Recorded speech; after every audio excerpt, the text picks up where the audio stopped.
بسم الله الرحمن الرحيم. الحمد لله رب العالمين، والصلاة والسلام على أشرف الأنبياء والمرسلين، وعلى كل من دعا بدعوته وسن بسنته واهتدى بهديه إلى يوم الدين. رب اشرح لي صدري ويسر لي أمري واحلل عقدة من لساني يفقه قولي. سبحانك لا علم لنا إلا ما علمتنا إنك أنت العليم الحكيم. اللهم لا فهم لنا إلا ما فهمتنا إنك أنت الجواد الكريم. يا معلم إبراهيم علمنا، ويا مفهم سليمان فهمنا. اللهم علمنا ما ينفعنا وانفعنا بما علمتنا.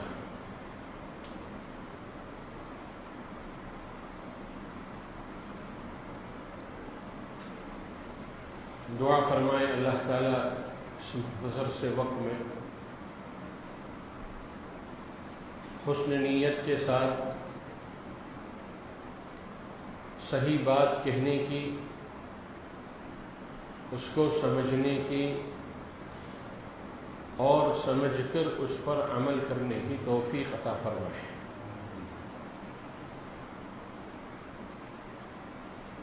میرے بھائیوں، دوستوں، عزیزوں اور بزرگوں،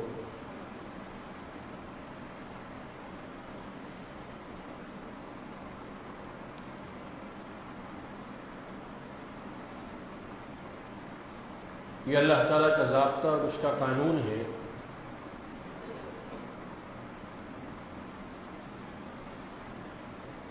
کہ اللہ تعالیٰ جب بھی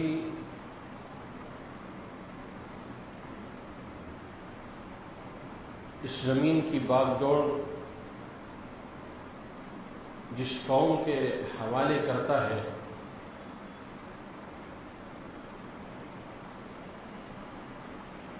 وہ اجتماعی طور پر چند صفات کی بنیاد پر کرتا ہے.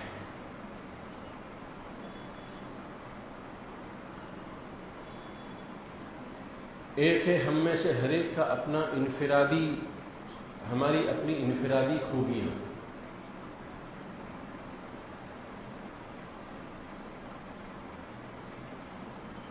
یقیناً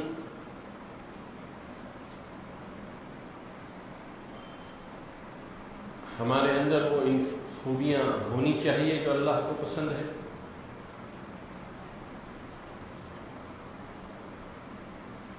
لیکن یہ بات سمجھنے کی ہے کہ انفرادی خوبیاں جو ہے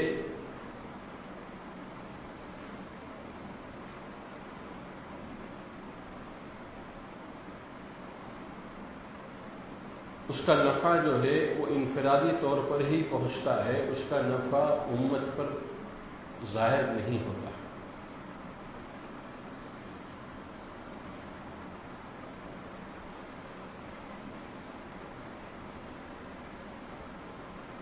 ایک آدمی دیندار ہے، نمازی ہے، صوم و صلات کا پابند ہے،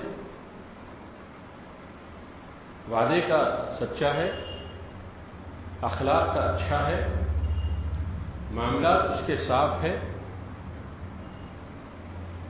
تو یہ اس کی انفرادی خوبی ہے. اور انفرادی خوبی اجتماعیت پر غالب نہیں آ سکتی.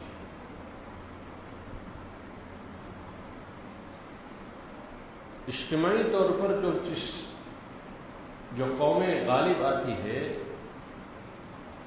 وہ اجتماعی طور پر چند خوبیوں کی بنیاد پر آتی ہے.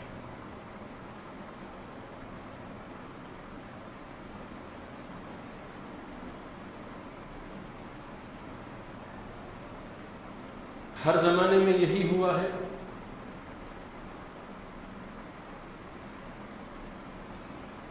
کہ اللہ تعالیٰ نے اس زمین کی حاکمیت اور اس زمین کا اقتدار جن کو بھی دیا ہے،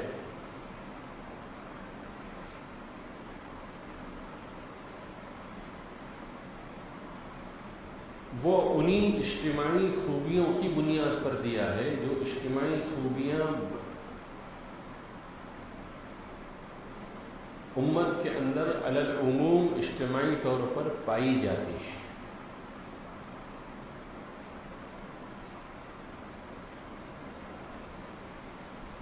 اس لیے آپ دیکھیں گے کہ بعثت نبوت کے وقت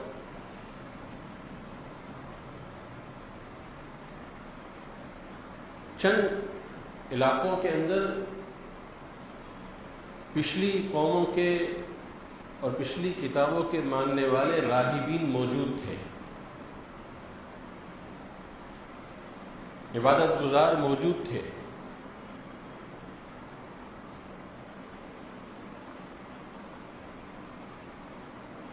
لیکن ان عبادت گزاروں کی عبادتوں سے، ان کی انفرادی خوبیوں سے امت کے اندر کوئی انقلاب نہیں آیا۔ اس لیے اللہ تعالیٰ نے جناب محمد رسول اللہ صلی اللہ تعالی علیہ وسلم کو دنیا میں مبعوث فرمایا، اور اللہ کے رسول صلی اللہ علیہ وسلم نے وہ محنت کی کہ ہر آدمی کے اندر وہ انفرادی خوبیاں ہوں اور اجتماعی طور پر پورے ہر ایک کے اندر وہ اجتماعی طور پر وہ خوبیاں موجود ہوں۔ فرد کو متاثر کر سکتا ہے،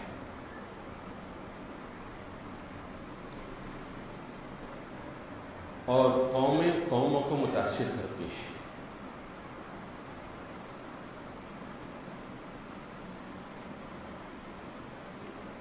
علی العموم ہمارے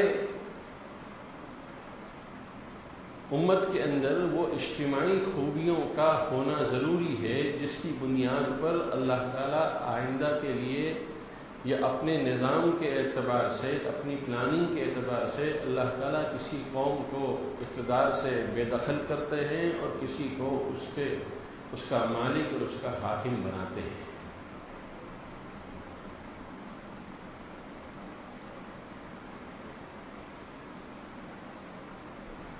آج ہم اپنی قوم کا خود اپنا حال اور اپنی قوم کا حال ہم جانتے ہیں۔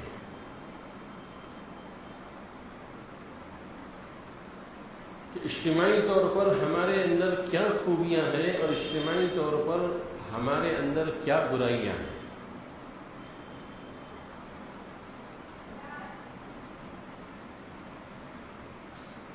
اگر ہم خوبیوں کو گنانا چاہیں تو شاید وہ بہت کم ہوں گی، لیکن اگر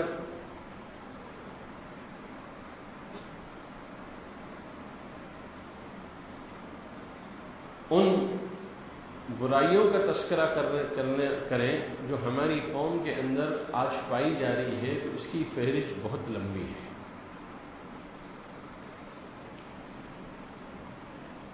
جس کی وجہ سے اتنی بڑی تعداد میں اہل ایمان موجود ہونے کے باوجود آج ان کی اجتماعیت کا اقوام عالم پر کوئی اثر نہیں پڑ رہا ہے، کوئی اثر نہیں پڑ رہا ہے۔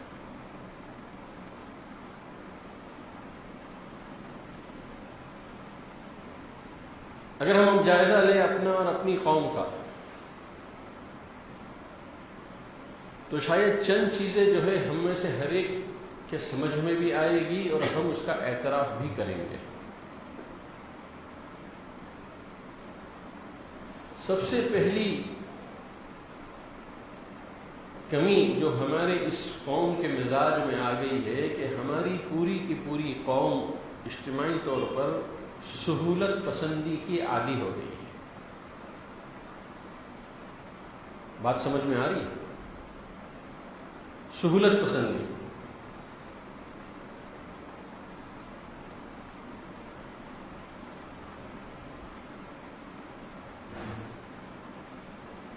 اس سہولت پسندی نے مجاہدے سے ہم کو بے نیاز کر دیا۔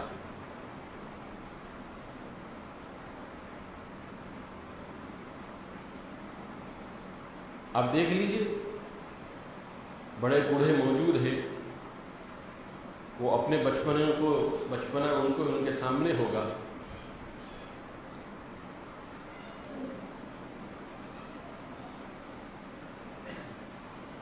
میں صرف مثالاً چند باتیں عرض کر رہا ہوں کہ پہلے زمانے میں ہمارے گھروں کے اندر مسالے جو ہے وہ سیل اور بٹے پر پیسے جاتے تھے، کیونکہ ایسے ہی ہوتا تھا کہ نہیں ہوتا تھا؟ گرائنڈر اور مکسر کا کہیں وجود تھا؟ کوئی وجود نہیں تھا، لیکن باطل نے آہستہ آہستہ وہ تمام چیزیں پھیلا دی جس سے کہ یہ قوم جو ہے یہ سہولت پسندی کی عادی بن جائے۔ اب ہر چیز کے لیے مشین ہے۔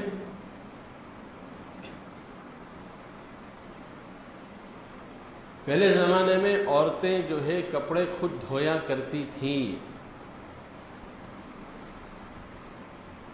اگر گھر میں پانی کا انتظام ہے تو پانی کے ذریعے سے اپنے گھروں کے اندر رہ کر، ورنہ تالاب کے کنارے جا کر دھویا کرتی تھی،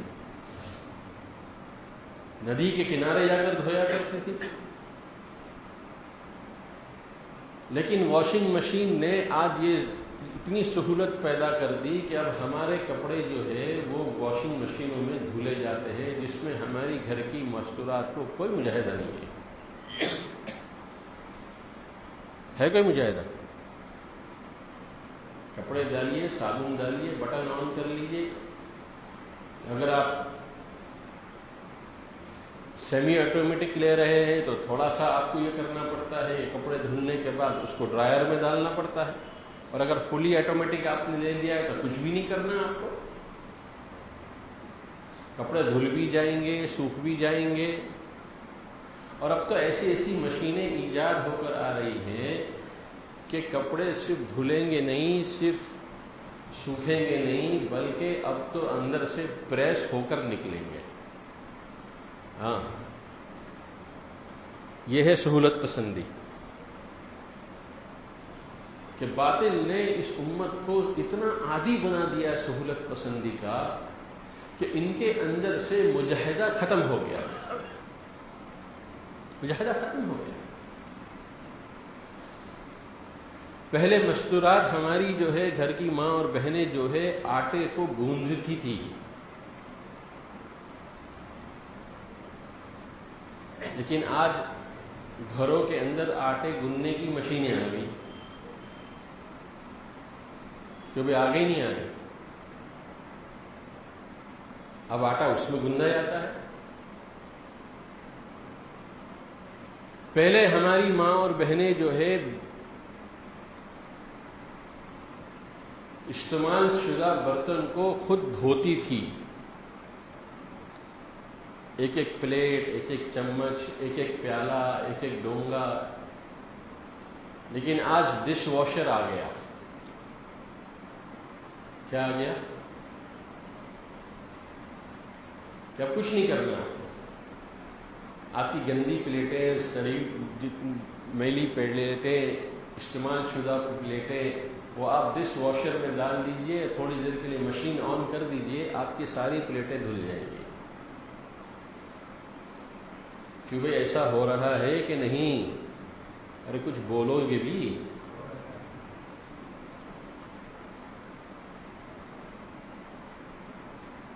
یہ سہولت پسندی ہے۔ اتنے ہم سہولت پسند ہو گئے، اتنے ہم سہولت پسند ہو گئے کہ پہلے ہمارے کپڑے جو ہے بیچارہ دھوبی آتا تھا اور دھوبی لے کے جا کے دھو کے لا کے دیا کرتا تھا۔ اب آپ دیکھ لیے سارے دھوبی جو ہے ماتم منائے بیٹھے ہوئے کہ جب سے واشنگ مشین آ گیا ہے ہمارا دھندا ختم ہو گیا، گھر میں سب کپڑے کو دھل جاتے ہیں۔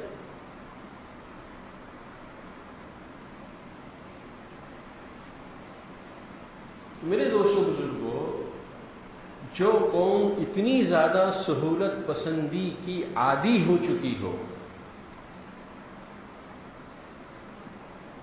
میں آپ سے پوچھتا ہوں اور آپ اپنے دل سے پوچھئے،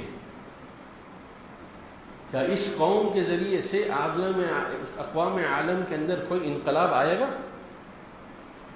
کوئی تبدیلیاں آئیں گی؟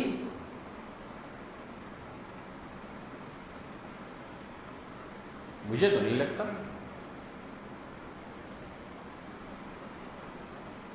ہر چیز ریڈی میڈ ہو گئی، ہر چیز ریڈی میڈ۔ پہلے مٹھائیاں گھر میں بنا کرتی تھی، حلوائیوں کی دکانوں پر مٹھائیاں سجی رہتی تھی، اور حلوائیاں اپنی دکان پر مٹھائی بناتے وقت کتنی محنت اور مجاہدہ کرتے تھے۔ لیکن صاحب اب چلے جائیے مال میں، جو مٹھائی چاہیے آپ اٹھا لائیے۔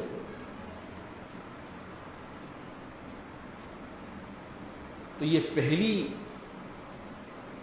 چال ہے باطل کی جس میں ہم اور آپ اور ہماری امت مسلمہ پوری طرح گرفتار ہو گئی ہے۔ وہ کیا ہے کہ ہم سے مجاہدے کی صفت ہٹا لی گئی ہے اور ہم کو جو ہے سہولت پسندی کا عادی بنا دیا گیا ہے۔ تو جو اتنا سا مجاہدہ نہیں کر سکتی ہے تو کیا وہ میدان کارگار کے اندر کوئی مجاہدہ کرے گی؟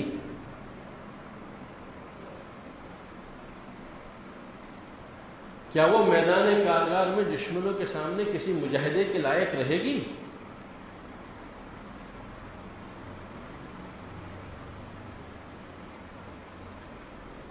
اس لیے یہ پہلی سہولت پسندی ہے جس کے ہم سب عادی ہو چکے ہیں، اور مجاہدہ ہماری زندگی سے نکل گیا۔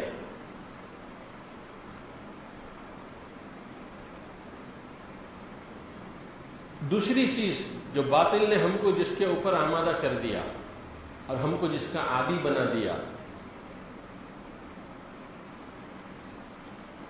وہ ہے وقت کا ضائع کرنا۔ کاہے کا بھائی؟ وقت کا ضائع کرنا۔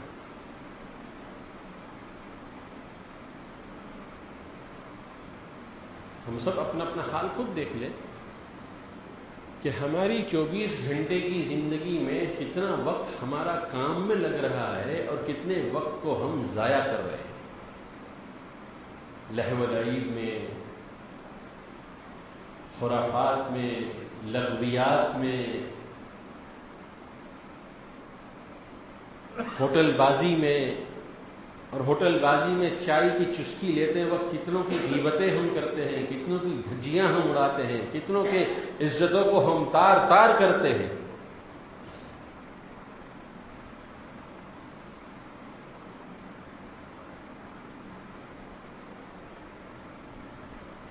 میں جس بلڈنگ میں رہتا ہوں وہیں سے یہاں نماز کے لیے آتا ہوں، تقریباً 10-12 دن تو ہو گئے یہ منظر دیکھتے ہوئے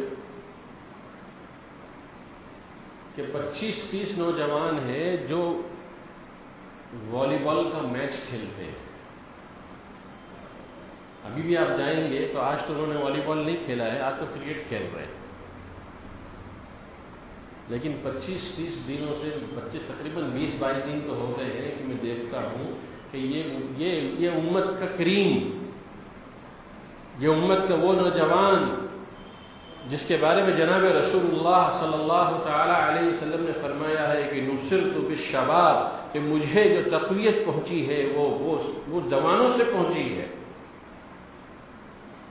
یہ وہی نوجوان ہے جو لہو و لعب کے اندر پڑا ہوا ہے، یہ وہی نوجوان ہے جو فضول جو ہے اپنے وقت کو ضائع کر رہا ہے کھیل کود میں۔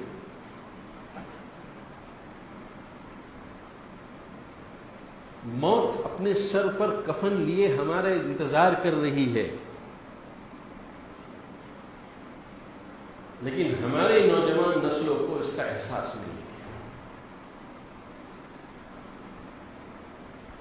اس کا احساس نہیں ہے۔ یا تو ہم کھیل کود میں لگے رہیں گے یا پھر ہم موبائل پر ہوں گے۔ چیٹنگ ہوتی ہے، انسٹاگرام ہوتا ہے، ٹویٹ کیے جاتے ہیں، واٹس ایپ کے میسیجز بھیجے جاتے ہیں، اور پتہ نہیں کیا کیا ہوتا ہے۔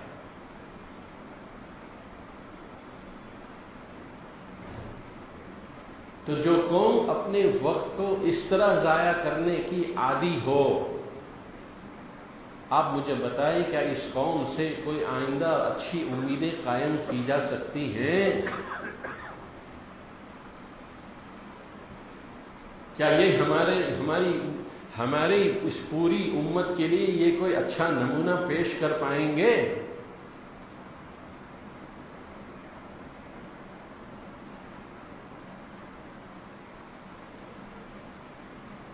یاد رکھنا میرے دوست و بزرگوں، صرف کافروں کے لیے اور غیر مسلموں کے لیے اور یہود اور نصارہ کے لیے بد دعائیں کرنا، قنوت نازلہ پڑھنا، یہ مسئلے کا حل نہیں ہے۔ چونکہ یہ سنت ہے، سنت سمجھ کر اس کی ادائیگی کی جا رہی ہے، لیکن اس میں نہ جو ہمارا دل شامل ہے، نہ اس میں ہماری فکر شامل ہے، نہ ہماری اس میں زبان شامل ہے۔ ہم جو ہے صرف رسمی طور پر قنوت نازلہ پڑھتے ہیں اور ہم سمجھتے ہیں کہ ہم نے جو ہے جہاد فتح کر لیا۔ انا للہ و انا الیہ راجعون، عقل مانی گئی ہے۔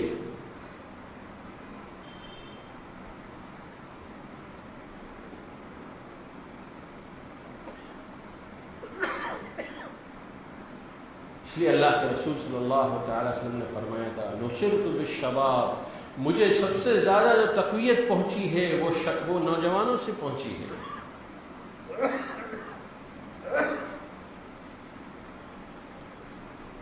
میں نے پہلی چیز کیا عرض کی تھی جس کے ہم عادی ہو چکی ہیں ہماری قوم؟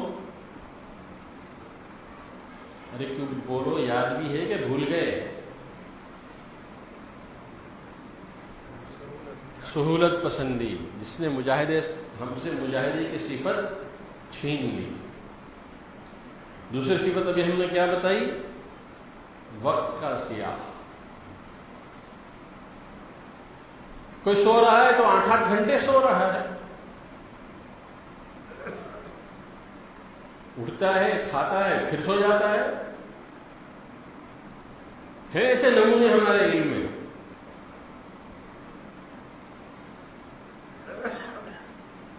چونکہ رات کو ماشاءاللہ ہماری یہ نوجوان بچے جو ہے، یہ رات کو ان کو نیند ہی نہیں آتی ہے۔ موبائل چھوٹے تو نیند آئے نا۔ یہ 1 بجے 2 بجے سوئیں گے تو انہوں نے تو فجر کی نماز تو اللہ سے معاف کروا رکھی ہے۔ اب یہ 2 بجے سونے والا نوجوان نہ فجر پڑھتا ہے، نہ اٹھتا ہے، سوتا ہی رہتا ہے۔ گھر والے کہتے بیٹا ناشتہ کر لو تو ناشتہ کرتا ہے اور پھر سو جاتا ہے۔ جس نیند کو اللہ نے جس کے لیے رات کو بچھونا بنایا تھا اور دن کو اللہ نے مشقت اور مجاہدے کے لیے بنایا تھا، ہم نے اس کی ترتیب یوں بدل دی کہ رات تو ہم نے اپنے آپ کو مجاہدے اور مشقت میں ڈال دیا، اور دن جو ہے ہم نے اس کو جو ہے اپنی نیند پوری کرنے میں ہم نے اس کو لگا دیا۔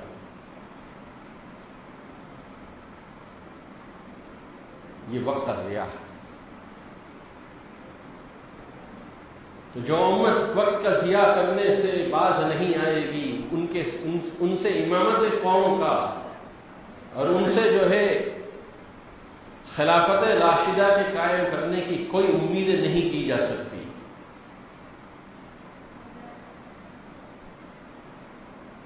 اور اگر کوئی امید کرتا ہے تو وہ انتہا درجے کا نا سمجھ ہے اور نادان ہے۔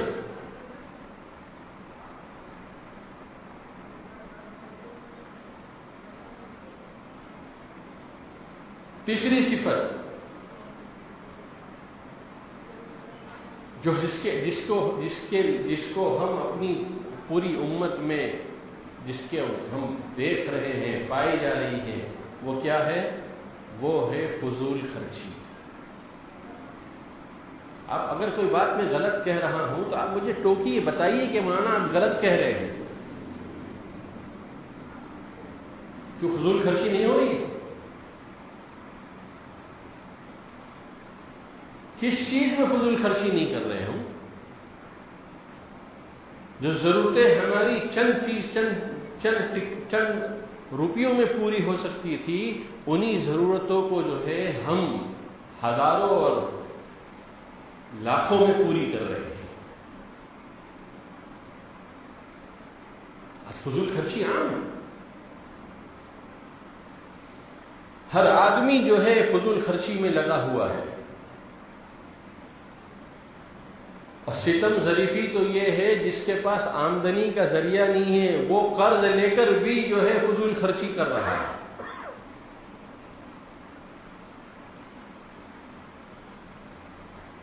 آج فضول خرچی ہے ہماری، پوری امت اس میں گلے گلے ڈوبی ہوئی ہے، اس لیے کہ ہمارے نوجوان نسلوں کا ذوق بن گیا ہے، ہر چیز برانڈڈ چاہیے۔ ہر چیز کیا چاہیے؟ ہاں، برانڈڈ چاہیے۔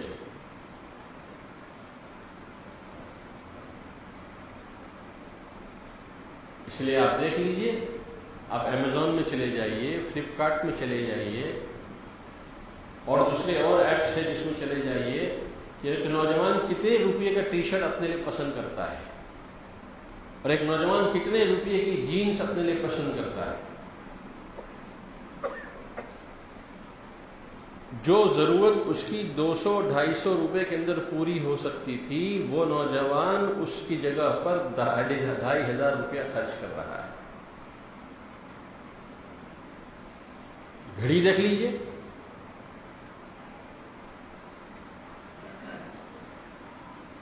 کہ گھڑی کا کام تو وقت بتانا ہی تو ہے نا، کہ کچھ اور بھی ہے؟ کسی بتایا اگر کوئی ایسی چیز ہو کہ مولوی صاحب آپ نہیں جانتے گھڑی کے کیا کام ہے، وقت بتانے کے علاوہ اور کیا کام ہے اس کا؟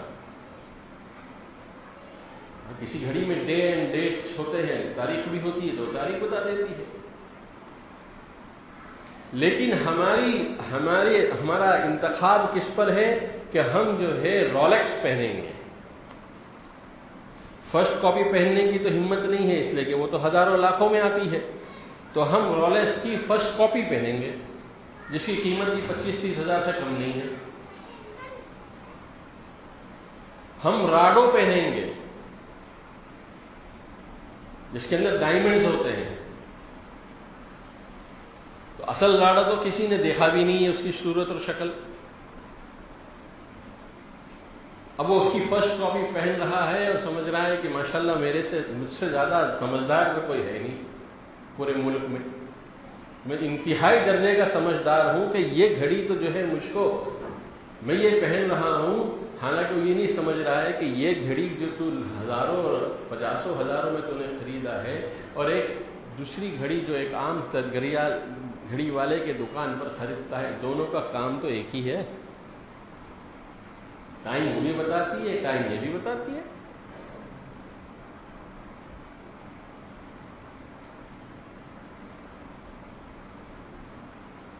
جب سے میں نے گھڑی پہننا شروع کی ہے کہ اس وقت سے لے کر آج تک میرے پاس صرف 3 گھڑیاں ہیں، ایک میں نے خریدی ہے، باقی 2 ہدیے میں آئی ہوئی ہے، وہی پہنتا رہتا ہوں۔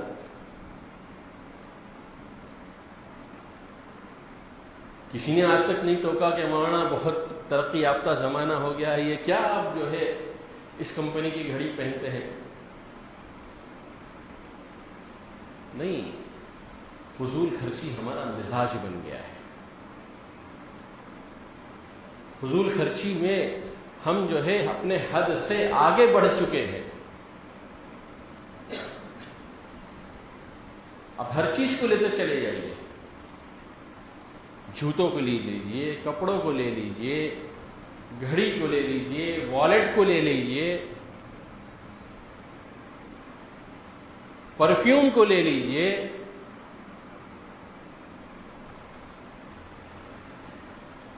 میں دکان پہ کھڑا تھا، کچھ ضرورت کی چیزیں لینے گیا تھا، ایک نوجوان آیا اور اس نے کہا کہ مجھ کو ایسا پرفیوم دیجئے جس جس کی خوشبو جو ہے تقریباً 8 سے 10 گھنٹے تک باقی رہے. تو دکان والا نے کہا کہ اچھا بکرا پھنسا ہے آج، اس کو تو حلال کر کے ہی رکھنا ہے. اس نے کسی باہر کی کمپنی کا ایک پرفیوم نکالا جس کے اوپر لکھا ہوا تھا اوریجنل، اور صرف 100 ml کی تھی وہ پرفیوم کی شیشی. اس نے پوچھا کتنے کا ہے؟ تو اس نے کہا یہ جو ہے 22,000 کا ہے. کتنے ہزار کا؟ اس نے اپنے جیب سے جو ہے کریڈٹ کارڈ نکالا، سوائپ کیا، 22,000 کا پیمنٹ ہو گیا آن لائن، اور وہ 100 ml کی شیشی لے کر چلا گیا. جب وہ چلا گیا تو میں نے ہنسی مذاق میں اس سے کہا، میں نے کہا آج تم نے خوب بکرا پکڑ لیا. لیکن مولانا ایک نہیں، روزانہ ایسے بیوقوف آتے ہیں. اب ایک کی بات کرتے ہیں، ہم روزانہ ایسے بیوقوفوں سے ہمارا پالا پڑتا ہے، تو ہم بھی یہ سوچتے ہیں کہ جب وہ خرچ کرنے کو تیار ہے تو ہم کیوں کنجوسی کریں. تو میں نے پوچھا اچھا یہ بتاؤ وہ پرفیوم جو تم نے اس کو دیا ہے اس کی قیمت کیا ہے؟ جانتے اس نے کیا کہا؟ حیران ہوں گے آپ، کہ لیں گے 350 روپئے. میں نے کہا یار تم نے بھی حد کر دی کہ یار لوٹنے کی. کہ نوجوان پاگل ہے اس نام کا، اس کوالٹی کا پاگل ہے. حالانکہ ڈبے پہ جو لکھا ہوا ہے کہ یہ اوریجنل ہے، یہ ہرگز اوریجنل نہیں ہے. شروع میں لگائے گا تو مشکل سے 5 سے 7 منٹ تک وہ خوشبو رہے گی، اس کے بعد پتہ بھی نہیں چلے گا کہ وہ خوشبو کہاں فر ہو گئی. لیکن پھر بھی بھائی 350 کے مال کو تم نے 22,000 میں پھینکا. کہنے لگے مولانا آپ کو تکلیف ہو رہی ہے کیا؟ یہ ہے فضول خرچی. آپ سوچیے میرے دوستوں بزرگوں، نا حقیقت کی دنیا میں آئیے. کیوں خوابوں کی دنیا میں اور تمناؤں کی دنیا میں جیتے ہو؟ کہ جو قوم اس طرح فضول خرچی کے عادی ہو، سہولت پسندی کی عادی ہو، وقت کے ضیاع کرنے کے عادی ہو، میں قسم کھا کر کہنے کو تیار ہوں کہ اس قوم سے آئندہ انقلاب کبھی نہیں آ سکتا ہے.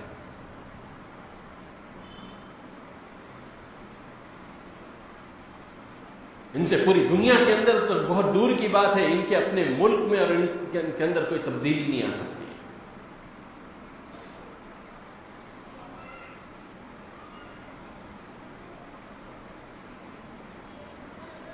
آج ہم نعرے تکبیر اور نعرے رسالت میں مشغول ہیں.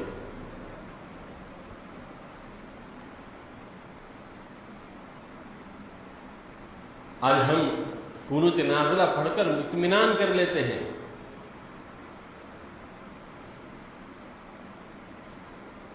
حالانکہ قنوت نازلہ کے بارے میں کئی بار کہہ چکا ہوں کہ معلوم کیجئے کہ کن حالات میں کیسے شدید حالات تھے. ان حالات میں اللہ کے رسول نے چند دنوں کے لیے قنوت نازلہ کے پڑھنے کی اجازت دی تھی.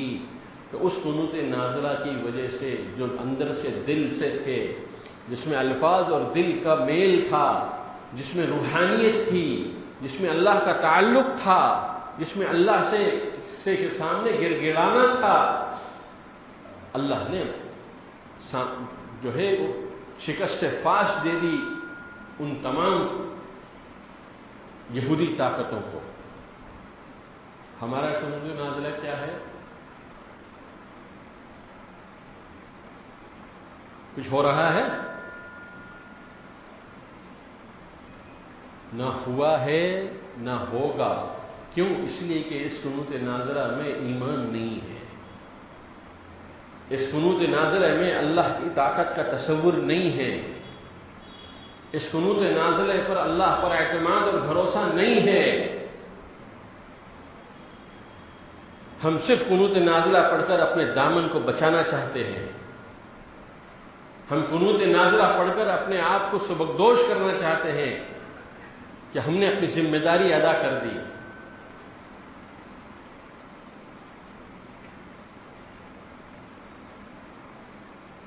نہ قنوت نازلہ اپنے وجود کے اعتبار سے وہ طاقت رکھتی ہے کہ 3 دن اگر اسی ایمان کی گرمی کے ساتھ، تعلق مع اللہ کے ساتھ، روحانیت کے ساتھ اگر 3 دن یہ قنوت نازلہ پڑھ لیا جائے تو اللہ اس بات پر قادر ہے کہ اللہ تعالیٰ جو ہے دشمنوں کے تختے الٹتے ہیں. اللہ اس پر قادر ہے.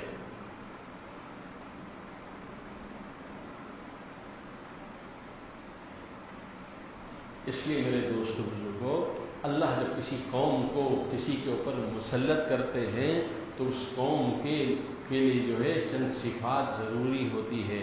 انہی صفات کی بنیاد پر مسلط کرتے ہیں. جب تک وہ صفات انفرادی طور پر موجود ہے تو وہ انفرادی ہے، لیکن اجتماعی طور پر اگر وہ نہیں ہے تو اس کے بغیر کوئی طاقت حضور میں نہیں آئے گی. ہم نے اور آپ نے بچپن میں قصہ سنا ہے نا کہ ایک باپ نے اپنے بیٹے کو ایک لکڑی دی اور کہا اس کو توڑ، تو اس نے پھٹ سے توڑ دیا. اب اس باپ نے کہا کہ بیٹا اسی کی طرح جو ہے 10 لکڑیاں جمع کر، اور 10 کو لکڑیوں کو دونوں کنارے سے باندھ دیا اور اس سے کہا کہ اب توڑو. نہیں توڑ پایا. کیوں؟ یہ دکھانا چاہتے تھے کہ انفرادی طاقت کی حیثیت کیا ہے اور اجتماعی طاقت کی حیثیت کیا ہے.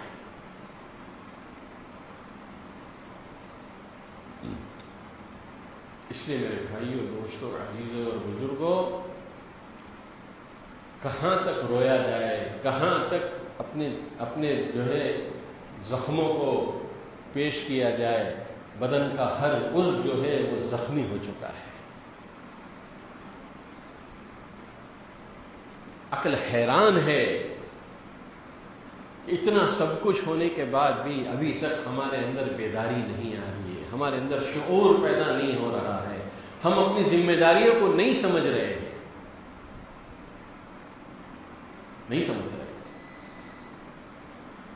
اس لیے میرے بھائیوں، دوستوں، عزیزوں اور بزرگوں،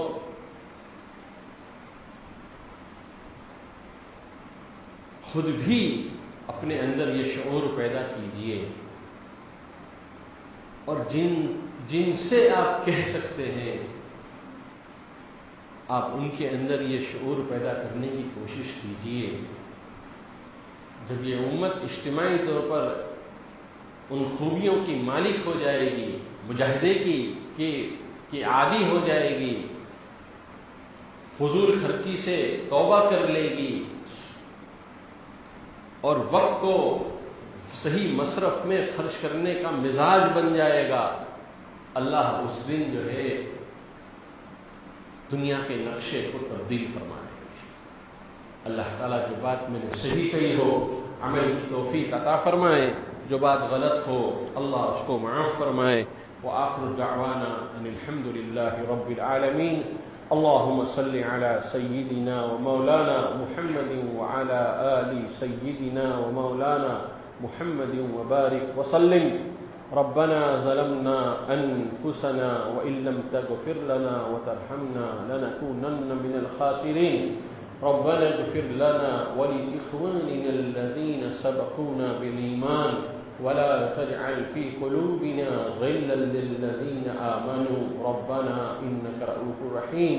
اے اللہ، ہم گنہگار بندے اور گنہگار بندیاں حضور میں حاضر ہیں، معافی مانگتے ہیں. اے اللہ ہم سب کو اور پوری امت کو معاف فرما. اے اللہ معاف فرما. اے اللہ آج تو ہماری پورے اقوام عالم کے سامنے ہماری کوئی حیثیت باقی نہیں رہی. اے اللہ ہماری مثال تو اس گیند کسی ہو گئی ہے جس کو ہر کھیلنے والا کھلاڑی اپنے جوتوں سے رونتا ہے، جس کا دل چاہتا ہے جہاں پٹکتا ہے، جس کا دل چاہتا ہے جہاں لات مارتا ہے. اے اللہ یہ امت گیند سے بھی زیادہ جو ہے بدتر ہو چکی ہے. اے اللہ اب تو اس امت کو شعور دے دیجیے. اے اللہ اب تو اس امت کو اپنے نفع اور نقصان کو سمجھنے کی صلاحیت دے دیجیے. اللہ اب تو اس امت کو حمایت، حمیت اور ایمانی غیرت کے ساتھ دوبارہ کھڑے ہونے کی اس کو توفیق دے دیجیے. اے اللہ ہم سستی کے عادی ہو گئے ہیں، ہم غفلت کے عادی ہو گئے ہیں، ہم سہولت پسندی کے عادی ہو گئے ہیں. اے اللہ ہم سے ذرہ برابر کوئی مجاہدہ نہیں ہوتا ہے. اے اللہ ہم تو 5 وقت مسجد میں جماعت کے ساتھ نماز پڑھنے کے لیے بھی مجاہدہ کرنے کو تیار نہیں ہے. اے اللہ اے اللہ اے اللہ ہماری فضول خرچیاں کو تو آپ اچھی طرح جانتے ہیں کہ ہم کتنے فضول خرچی کے عادی ہو گئے ہیں. اے اللہ امت کو ان تمام بری صفات سے توبہ کی توفیق عطا فرما دیجیے. امت کے اندر انقلاب پیدا فرما دیجیے. انفرادی اور اجتماعی شعور ظاہر فرما دیجیے. اور امت سے اے اللہ آئندہ آنے والی نسلوں کے لیے اس امت کو مشعل راہ بنا دیجیے. اے اللہ اگر آپ نے ایسا نہ کیا تو دنیا میں ہم ہلاک ہو جائیں گے اور آخرت میں بھی ہلاک ہو جائیں گے. اور صرف اتنا نہیں، ہماری آئندہ آنے والی نسلیں اے اللہ ہم سے نفرت کرنے والی بن جائے گی. اے اللہ وہ ایمان اور اسلام سے اسے نفرت کرنے والی بن جائے گی کہ تم نے ہمارے لیے کیا گل کھلائے ہو اور تم نے ہمارے لیے کون سی زمین ہموار کر کے گئے ہو. تم نے تو ہم کو مزید اور کانٹوں میں اور مزید اور دہکتی ہوئے اولوں کے اندر تم نے ہماری زندگیوں کو برباد کر کے گئے ہو. اے اللہ وہ ہمیں معاف نہیں کرے گی. اے اللہ ہماری آئندہ آنے والی نسلیں ہمیں معاف نہیں کرے گی. اے اللہ اس امت کو توبہ کی توفیق دے دی. اے اللہ امت کے اوپر حالات کو لانا بھی آپ ہی کا کام ہے اور ان حالات سے بچانا یہ بھی آپ ہی کا کام ہے. اے اللہ کوئی چیز آپ کے قبضے قدرت سے باہر نہیں ہے. اے اللہ ہر چیز آپ کے منصوبہ بندی کے تحت ہے، آپ کے پلاننگ کا ایک حصہ ہے. اے اللہ جب آپ نے کسی کو مسلط کیا ہے اس کے پیچھے بھی راز اور حکمتیں ہیں. اے اللہ اور اگر آپ نے کسی کو مار کھانے کے لیے جس کا انتخاب کیا ہے اس کے پیچھے بھی اے اللہ حکمت اور راز ہے. اے اللہ ہم آپ کے راز کو نہیں جانتے لیکن ہم تو اتنا جانتے ہیں کہ آپ ہی ہمارے شفیق رب ہیں، آپ ہی ہمارے سچے مالک ہیں، آپ ہی ہمارے تنہا آپ کو خدا ہے. اور جو ایسا خدا ہے جو وحدہ لا شریک ہے، وہ ایسا خدا ہے جو ہر چیز پر قادر اور قدرت رکھنے والا ہے. اے اللہ امت کے لیے جو ہے اب آسانیوں کی اور سہولت کا معاملہ پیدا فرما دیجیے. باطل کے نرغوں سے اس کی حفاظت فرما دیجیے. اے اللہ باطل کو اگر ان کی قسمت میں ہدایت ہے تو اے اللہ ہدایت دے دیجیے.